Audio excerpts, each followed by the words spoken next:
on our Facebook page the other day, we had an idea for learning that children could help their mums and dads sort out the washing.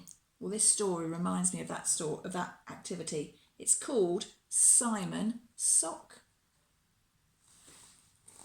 Simon is extremely stripy. He lives in the sock drawer with all the other socks. It's very cosy in there. Every morning, all the socks in the drawer get very excited. Who will it be today? Then in comes the hand. Pick me, pick me. Everybody waits, holding their breath, and 2 socks get picked to be on an adventure. The Sparklies go to parties. The Woolies go to the park. The Smarts go to school. And the Sporties go for the burn. Ready, steady, go. Everyone has a turn. Everyone except Simon. I'm not a smelly sock. And I'm not a holy sock. Why don't I ever have a turn? Because you're odd, says Spotty. The other Spotty agrees. Yes, you only get picked if you're a pair. Oh, I didn't realise I was odd, said Simon. Maybe the Spotties are right. If only I was a pair. We could skate, we could bounce, we could hula. We could have so much fun, said Simon sadly. I've got it, shouts Ted, jumping to his feet. I've got a friend and he's stripy just like you, Simon. Come on, he lives in the hall.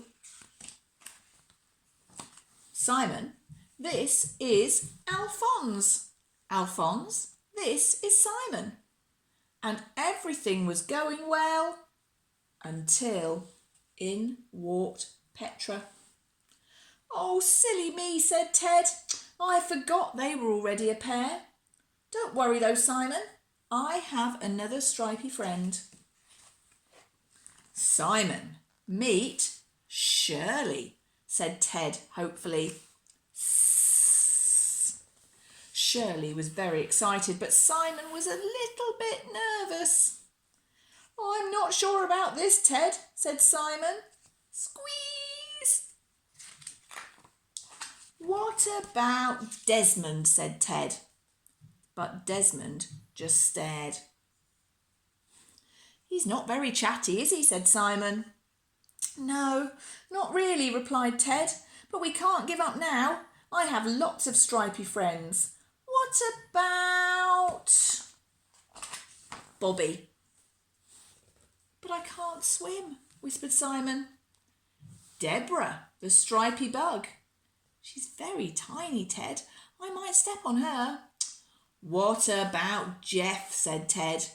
He's very musical. He's very noisy.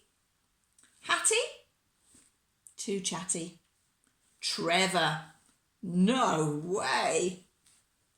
Well, you'll be pleased to know I've solved the best until last, said Ted proudly. Simon, meet Mr. Twinklepaws. No! Eek! Meow! Simon had had enough. It's no good, Ted. I just need to get used to being an odd sock, he said sadly. But then he heard a voice. It was coming from under the drawers. Hello? Simon couldn't believe it. I've found you, he cried. We're a pair. We can skate, we can bounce, we can hula. Come on, said Simon. Let's go out and play. But Simone had other ideas. Oh, I like going out, said a voice. Betty gave Simon a wave. Simon waved back. I like playing, said Betty. So they skated, and they bounced, and they hula hooped. Everyone had to admit that even though they didn't match, they really did make a great pair.